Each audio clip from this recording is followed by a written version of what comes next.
J'aimerais vous parler dans cette vidéo, de l'arrêt Papon, qui est un arrêt du Conseil d'État du 12 avril, 2002. C'est un arrêt qui figure dans le GAJA, donc c'est un arrêt qu'il faut connaître et je vais vous dire, en quelques mots, les raisons pour lesquelles cet arrêt figure dans le GAJA. Il est possible enfin, il faut, rattacher cet arrêt à d'autres, arrêts qui figurent dans le GAJA et qui feront l'objet ou qui font l'objet, d'un commentaire de ma part.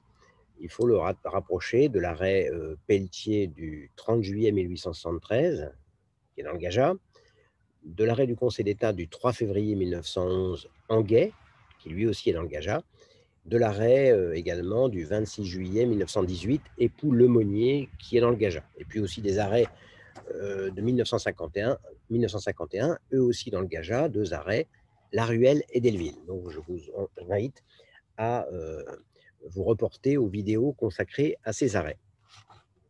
Alors tout d'abord, les faits. Maurice Papon était secrétaire général de la préfecture de Gironde pendant la Seconde Guerre mondiale et il a par la suite, fait une carrière, de d'homme politique. Il a été député, ministre du budget et c'est à ce moment-là d'ailleurs, au moment où il était ministre du budget, je crois que c'était en 81, un peu de temps avant le dernier gouvernement de droite avant l'élection de François Mitterrand, il y a une campagne dans le Canard enchaîné qui a indiqué que Maurice Papon, en tant que secrétaire général de la préfecture de Gironde, avait concouru à la déportation de Juifs pendant la Seconde Guerre mondiale. Donc il y a eu une campagne pendant des années pour le faire juger et il a été jugé en 1998 pénalement est condamné à 10 ans de détention pour complicité de crimes contre l'humanité. Le procès avait été perçu par ses accusateurs, en tout cas par certains d'entre eux, comme un moyen de démontrer que l'administration française avait concouru à la déportation de juifs. C'était un fonctionnaire zélé, pas un politique d'importance pendant la guerre, hein, c'était un secrétaire général de préfecture, et donc ceux qui l'ont poursuivi voulaient démontrer que ben, l'administration française, chacun à sa place, avait concouru, en tout cas certains, à la déportation de juifs. Donc il est condamné à 10 ans de prison. L'affaire a fait l'objet d'un grand battage médiatique à l'époque, en 98, hein, ça faisait la une des journaux. Euh, mais le lendemain, la cour d'assises de Bordeaux, qui l'a condamné à 10 ans, a statué sur les actions civiles. Il y a la condamnation pénale, 10 ans de prison, mais il y avait aussi des demandes de dommages-intérêts de diverses associations. Je crois que de mémoire, ça représentait 3 millions de francs. Et dans un arrêt moins commenté, rendu le lendemain, la cour d'assises a condamné à la totalité donc des actions qui avaient été introduites, des actions en réparation contre Maurice Papon, l'a condamné à peu près à payer 3 millions de francs. Maurice Papon a repris sur ce terrain civil qui m'intéresse ici, le terrain de la réparation, l'argumentaire qu'il avait développé devant le juge pénal. Devant le juge pénal, Maurice Papon indiquait qu'il était fonctionnaire pendant la guerre, il n'était pas le seul, et il avait exécuté les ordres qui lui avaient été donnés, mais il n'avait pas été démontré qu'il avait poursuivi un intérêt personnel. Ah, c'est vrai qu'il avait pris des décisions, il avait participé à la prise de décision qui avait concouru à la déportation de juifs, mais en tant qu'élément d'une chaîne administrative. Il n'était pas le préfet de Gironde, il était le secrétaire général. Si, moi je n'ai fait qu'exécuter les ordres. Donc de la même façon, d'un point de vue civil, il dit voilà, moi je suis condamné à payer 3 millions de francs de dommages-intérêts euh, alors que je n'ai fait qu'exécuter les ordres qui m'ont été donnés. Je n'ai fait que mon devoir. Donc, après avoir été condamné par la cour d'assises à payer ces 3 millions de francs de dommages-intérêts, il se retourne contre le ministre de l'Intérieur, qui est son supérieur, le ministre de l'Intérieur en 2002, bien sûr, en 98, pardon, et il lui dit voilà, moi j'ai été condamné par le juge civil à payer 3 millions de francs, alors qu'on on me reproche des faits commis en tant que fonctionnaire dans l'exercice de mes fonctions. Je vous demande, à vous l'État, représentant de l'État, de prendre en charge ces 3 millions de francs. Naturellement, le ministre de l'Intérieur a rejeté la demande. C'était politiquement impossible que le ministre de l'Intérieur dise: vous avez bien raison, nous allons prendre en charge les frais auxquels vous avez été condamné, puisqu'on venait d'avoir pendant des années une action tendant à la condamnation de Maurice Papon. Il avait été condamné pénalement, c'était indéfendable politiquement de dire oui, on va prendre en charge. Donc, à la suite de ce refus du ministre de l'Intérieur de prendre en charge les indemnités auxquelles il a été condamné, eh bien, Maurice Papon saisit le juge administratif de ce litige. Il saisit le juge administratif parce que c'est le juge administratif qui est compétent pour régler la contribution de la personne publique et de son agent lorsqu'il y a un litige sur le fait de savoir qui doit payer la réparation des conséquences dommageables. Cela résulte d'arrêts, des arrêts Laruelle et Delville que je vois dans une autre vidéo, je n'en dis pas plus ici. Voilà donc pourquoi, dans quelles conditions le Conseil d'État est saisi en 2002. On lui dit, voilà, il est saisi de l'action, à savoir, est-ce que l'État, est-ce que la demande de Maurice Papon est justifiée? Est-ce que c'est bien à l'État de prendre en charge les dommages auxquels il a été, les dommages-intérêts auxquels il a été condamné par la cour d'assises de Bordeaux? Et dans cette affaire, le Conseil d'État va juger que Maurice Papon a bien commis une faute personnelle qui justifiait qu'il prenne en charge les dommages-intérêts, mais l'État a lui aussi commis une faute de service, comme ça qu'on appelle, qui justifie que l'État prenne une part de ces dommages-intérêts. La moitié, 50-50. C'est la solution à laquelle s'arrête le Conseil d'État. Ça aurait pu être 2 tiers, 1 tiers, 1 tiers, 2 tiers, c'est 50-50. Donc il y a bien 2 fautes dans cette affaire. La faute de Maurice Papon, qui a justifié qu'il soit condamné pénalement à 10 ans de prison, mais également civilement à réparer la moitié du dommage. Mais il y a aussi une faute de service de l'État qui a concouru à la déportation des Juifs, et l'État doit en prendre en charge la moitié. Sur les 3 millions, il y a 1,5 million qui doivent être pris en charge par l'État. Donc, vous voyez, dans cette affaire, il y a la distinction entre faute de service et faute personnelle, essentielle. Cette distinction entre faute personnelle et faute de service résulte d'un arrêt Pelletier, que j'ai cité en introduction, qui est un arrêt du tribunal des conflits du 30 juillet 1873, qui est dans le Gaja, P-E-2-L-E-T-I-E-R, Pelletier. L'article 75 de la Constitution de l'an 8 avait instauré ce qu'on appelle la garantie des fonctionnaires. Les poursuites contre les agents, les fonctionnaires, n'étaient possibles que si l'État donnait son autorisation aux poursuites. Compte tenu de ce qu'était le Conseil d'État à l'époque, eh bien, il ne donnait jamais son autorisation. C'est une protection pour le fonctionnaire. Un décret de 1870, le décret du 19 septembre 1870, après la chute du Second Empire, supprime, abroge l'article 75 de la Constitution de l'an 8, la garantie des fonctionnaires. Et dans l'arrêt Pelletier de 1873, le tribunal des conflits doit se prononcer pour la première fois sur les conséquences de cette abrogation. Est-ce que maintenant les poursuites vont être possibles contre les fonctionnaires? Le tribunal des conflits, non, pas du tout. Il faut distinguer la faute personnelle. Si le fonctionnaire a commis une faute personnelle qui l'a éloigné du service, qui n'a rien à voir avec le service qui lui a été confié, oui, il doit être poursuivi devant le juge judiciaire et il doit réparer lui-même, personnellement, les conséquences dommageables de ses actes. Mais si le fonctionnaire n'a fait qu'exécuter les ordres, accompli son devoir, il commet ce qu'on appelle une faute de service. Et dans ce cas-là, ce n'est pas lui qui répare, c'est la personne publique qui doit être poursuivie, et c'est le patrimoine de la personne publique qui doit répondre. Distinction entre faute de service et faute personnelle. Si par exemple, un fonctionnaire est poursuivi devant le juge judiciaire pour une faute de service, mais que le juge judiciaire n'a pas correctement apprécié, il a considéré que c'était une faute qu'il devait réparer. Eh bien, l'agent doit présenter la décision de justice à, à son administration et dire, voilà, moi j'ai été condamné pour une faute de service, je vous demande de prendre en charge. C'est ce que faisait Maurice Papon dans cette affaire. Encore faut-il qu'il s'agisse d'une faute de service. Si un fonctionnaire est poursuivi pour ce qu'il considère une faute de service devant le juge judiciaire, il doit demander au préfet d'élever le conflit pour éviter d'en arriver à la condamnation. Et attention, l'affaire ne relève pas de votre compétence, c'est une faute de service. Vous constaterez également que dans toutes les actions en responsabilité contre l'État, contre la commune, contre l'établissement, un établissement public, il y a une action en responsabilité contre l'État, contre une commune, contre un établissement public.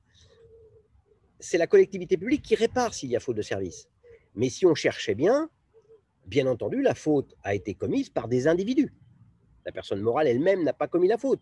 C'est machin qui n'était pas au bon endroit, c'est le chauffeur de bus qui s'est arrêté avant la station, ce qui a provoqué un accident, etc.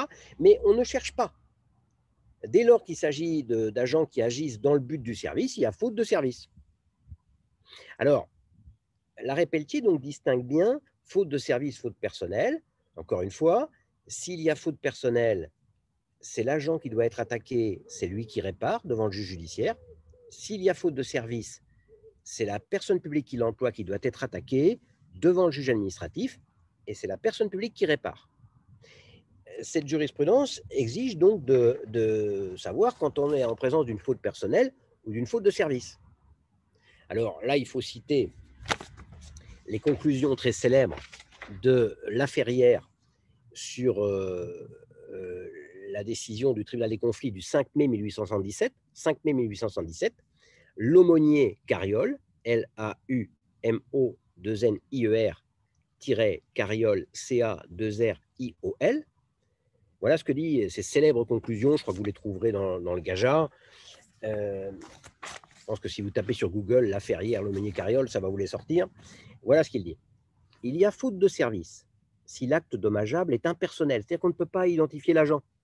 Si l'acte dommageable est impersonnel, s'il révèle un administrateur plus ou moins sujet à erreur. Bah oui, s'il y a eu un dommage, il y a eu une erreur de commise. Il y a faute personnelle s'il révèle l'homme, maintenant on ajoute, et la femme bien sûr, avec ses faiblesses, ses passions, ses imprudences. C'est-à-dire que l'agent s'est extériorisé. Ce n'est pas le fonctionnaire qui a commis la faute, c'est la personne. Si la personnalité de l'agent se révèle par des fautes de droit commun, par indole, alors la faute est imputable au fonctionnaire, non à sa fonction.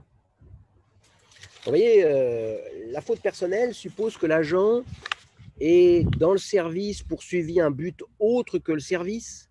C'est l'agent qui est chauffeur dans l'administration, qui a un itinéraire à respecter et qui fait un détour de 15 km pour aller voir un ami et qui, à cette occasion, cause un accident. Donc, il est dans le service, mais il poursuit un autre but. Voilà un exemple. Alors, dans cette affaire, Maurice Papon dit, moi, j'ai commis une faute de service. Moi, je n'ai fait qu'obéir aux ordres.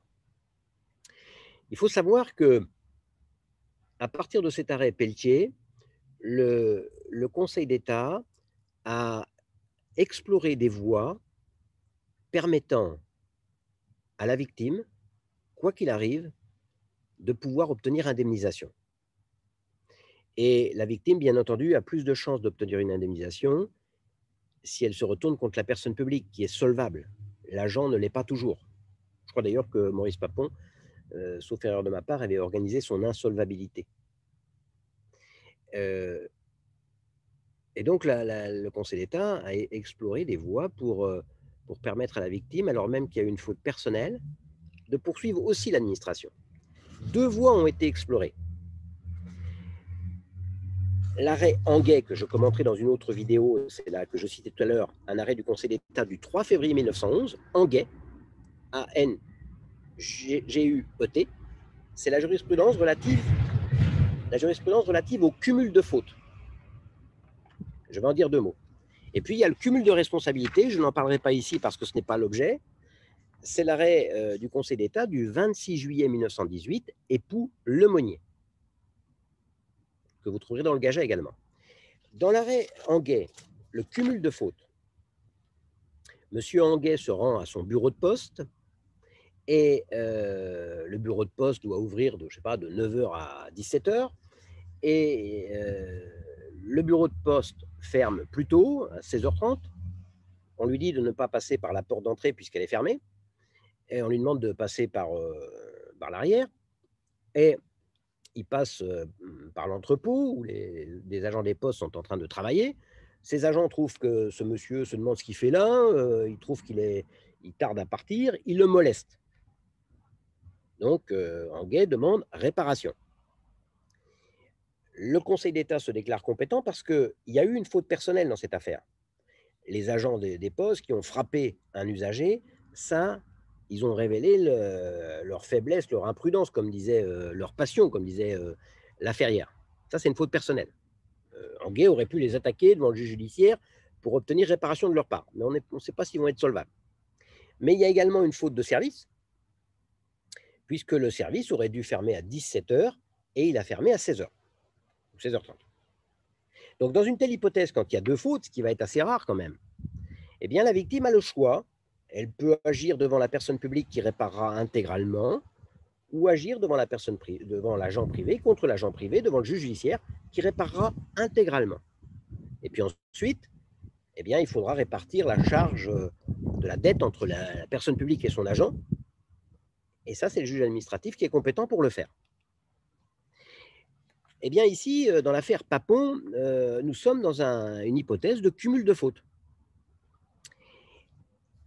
Du fait de la jurisprudence Lemonnier que je vois dans une autre vidéo sur le cumul de responsabilités, la jurisprudence Lemonnier, quand vous verrez les conditions, est amenée à jouer plus facilement. Donc on aurait pu penser que la jurisprudence sur le cumul de fautes, la jurisprudence Anguet, avait disparu. Pas du tout. L'arrêt Papon le démontre. S'il y a deux fautes, eh bien le Conseil d'État accepte toujours de faire jouer la jurisprudence Anguet. Et dans cette affaire, vous reprendrez l'arrêt Papon, que vous trouverez dans Légifrance, et voilà ce que dit le Conseil d'État. Lorsqu'un fonctionnaire a été poursuivi par un tiers pour une faute de service et que le conflit d'attribution n'a pas été élevé, le préfet n'a pas élevé le conflit, on imagine mal dans l'affaire Papon, le préfet dire non, ça ne relève pas de votre compétence, j'élève le conflit. La collectivité publique doit, dans la mesure où une faute personnelle détachable de l'exercice des fonctions n'est pas imputable à ce fonctionnaire, le couvrir des condamnations civiles prononcées contre lui. Ah oui, si l'agent a été condamné alors que ce n'était pas une faute personnelle qui est à l'origine du dommage, il faut le couvrir. Le conflit n'a pas été élevé, eh bien il faut alors réparer, a posteriori, prendre en charge les indemnités. Que pour l'application de ces dispositions, ajoute le Conseil d'État, il convient de distinguer trois cas. Dans le premier, le dommage pour lequel l'agent a été condamné trouve son origine exclusive dans une faute de service. Alors là, dans ce cas-là, l'administration est tenue de couvrir intégralement l'intéressé. Il n'y a qu'une faute de service. L'agent, par erreur, a été condamné devant le juge judiciaire. Il se tourne vers la personne publique, elle doit prendre en charge la totalité. Oui, parce que vous verrez, si vous faites un jour un cours de fonction publique, que la fonction publique, l'administration doit protéger son agent. Il a commis une faute de service, il a été condamné, il n'aurait pas dû l'être, eh bien on prend en charge si on n'a pas élevé le conflit. Ça, c'est la première hypothèse. Dans la deuxième hypothèse, le dommage provient exclusivement d'une faute personnelle. L'agent qui l'a commise ne peut au contraire, quel que soit le lien entre cette faute et le service, obtenir la garantie de l'administration. Donc si le dommage n'a été causé que par une faute personnelle, l'agent ne peut pas se retourner contre l'administration en lui disant « écoutez, prenez la part des dommages-intérêts ». Non, c'est lui qui doit prendre en charge la totalité. Et puis, troisième hypothèse, une faute personnelle a, dans la réalisation du dommage, conjugué ses effets avec une faute de service distincte. Et dans ce cas-là, donc l'administration, nous dit le Conseil d'État, n'est tenue de couvrir l'agent que pour la part imputable à cette faute de service. Et il ajoute, c'est au juge administratif d'en connaître. Oui, oui, c'est les arrêts La Ruelle et Delville. La répartition entre l'agent et l'administration de la contribution, ça relève du juge administratif. Donc, voilà la troisième hypothèse. Nous y sommes. Il y a une faute de service et il y a une faute personnelle. Parce qu'en effet, le Conseil d'État va, contrairement au ministre de l'Intérieur qui avait rejeté la demande de Maurice Papon, le Conseil d'État, dans la suite de l'arrêt, va juger que, certes, Maurice Papon a commis une faute personnelle, mais que l'État, le régime de Vichy, l'État incarné par le régime de Vichy, a commis lui aussi une faute de service qui justifie que l'État prenne en charge une partie des dommages et intérêts. Alors, de ce point de vue-là, l'arrêt est intéressant aussi parce que, je vous l'ai dit, Maurice Papon se défendait en disant: moi, je n'ai fait qu'exécuter les ordres. J'étais un fonctionnaire d'autorité, mais pas un haut fonctionnaire, secrétaire général de la préfecture, hein, c'est important, mais c'est ni un ministre, ni un haut fonctionnaire. Je n'ai fait qu'exécuter les ordres que m'a donné le préfet, notamment, qui, lui, exécutait les ordres du gouvernement. Et or, un agent qui exécute les ordres, s'il commet une faute, c'est une faute de service. Et ça, cet argument de Maurice Papon était assez fort. Je l'ai dit, les gens qui l'ont poursuivi voulaient démontrer que des fonctionnaires zélés avaient concouru à la déportation des Juifs. Ce n'est pas dit que Maurice Papon avait voulu contribuer à la solution finale. Non, il a simplement exécuté les ordres. Il était à cet endroit-là, on lui donne des ordres, il les exécute. Et ça, le Conseil d'État est obligé de le constater aussi.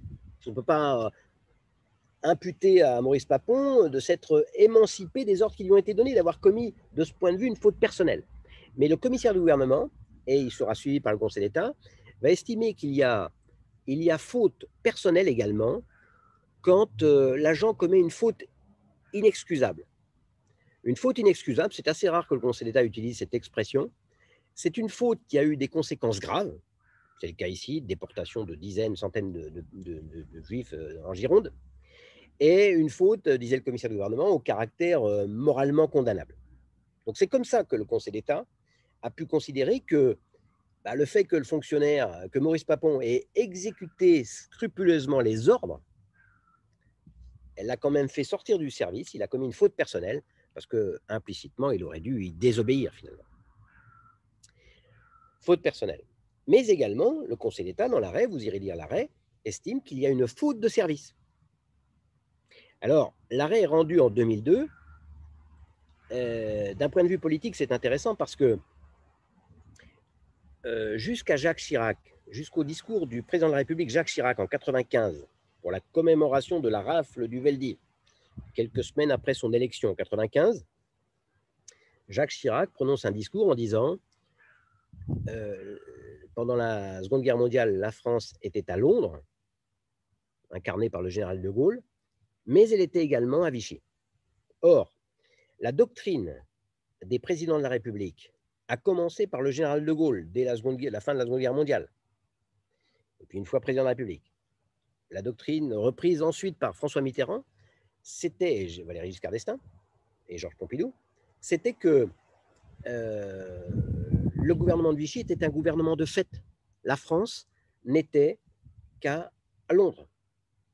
Et vous voyez, si on avait conservé cette interprétation, eh bien, Maurice Papon, il aurait fallu admettre que Maurice Papon avait répondu, observé les ordres d'un gouvernement qui n'existait pas, qui était un gouvernement de fait, qui n'incarnait pas l'État. Mais ce n'est plus la position, je ne dis pas que ça a joué, hein, mais ce n'est plus la position du pouvoir politique. Jacques Chirac dit la France, elle était à Londres, mais elle était aussi à Vichy. Et là, dans ce cas-là, eh bien, Maurice Papon a exécuté les ordres d'un gouvernement qui représentait la France, et l'État d'aujourd'hui doit répondre des dommages causés par ce gouvernement. Et donc, dans l'arrêt, dans la suite de l'arrêt, le Conseil d'État, dans un considérant, relève que des fautes de service peuvent être imputées à l'État français. C'est vrai que l'ordonnance du 9 août 1944 relative au rétablissement de la légalité républicaine constate expressément la nullité de tous les actes de l'autorité de fait se disant gouvernement de l'État français. nullité de tous les actes qui établissent ou appliquent une discrimination quelconque fondée sur la qualité de juif, mais ces dispositions, selon le Conseil d'État, ne sauraient avoir pour effet, ça veut dire ne pourrait, je rappelle, le Conseil d'État parle comme un wallon, ne saurait avoir pour effet de créer un régime d'irresponsabilité de la puissance publique, à raison des faits ou agissements commis par l'administration française dans l'application de ces actes, entre 40 et le rétablissement de la légalité républicaine. Et donc, le concours qu'a donné le gouvernement de Vichy à la déportation des Juifs, c'est une faute de service qui engage la responsabilité de l'État. Donc, vous voyez, l'arrêt Papon est dans le gageat en raison des enjeux politiques qu'il représente, et également parce que c'est un arrêt qui illustre, qui est une application de la jurisprudence Anguet de 1911 sur le cumul entre la faute de service et la faute personnelle, qui permet à la victime de choisir, qui peut agir contre l'agent ou contre la personne publique. Ici, les associations avaient agi contre l'agent pouvant ensuite, s'il a réparé pleinement, se retourner contre la personne publique si celle-ci a commis une faute de service qui a concouru partiellement à la réalisation du dommage. Le juge administratif, devant ce qu'il a fait ici dans cette affaire, répartir la charge de la dette. Voilà ce qu'il fallait dire de l'arrêt Papon.